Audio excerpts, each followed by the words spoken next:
bila berat badan nombor kita takut penyakit.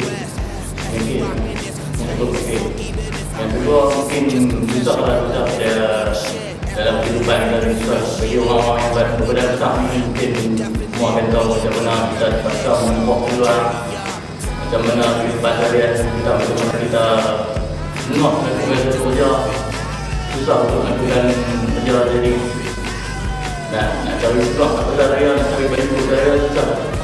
Jadi saya kita ni memang payah kita nak cari. Jadi dari itu lalu kita pergi pasar raya pun balik dengan tangan kosong, jadi hampa.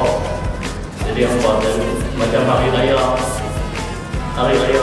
ini kita lagi nak pakai baju baru, jadi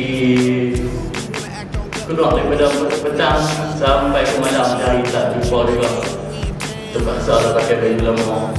Dari itu saya kuatkan dalam untuk dapatkan untuk badan yang ideal. Jadi melalui akbar itu saya tengok ramai testimoni yang saya menggunakan produk Demify. Jadi dari itu saya baca untuk mendapatkan produk Demify.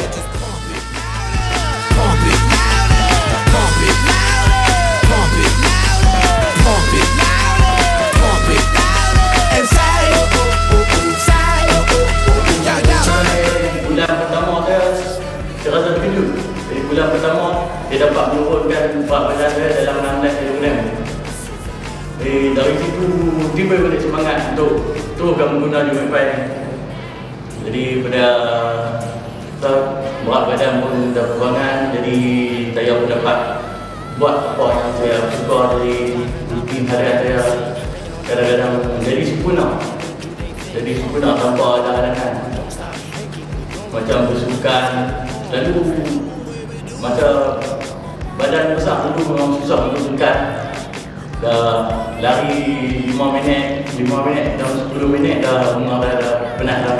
Jadi lari tak ada masalah apa. Saya boleh lari 5 km sehari tanpa ada rasa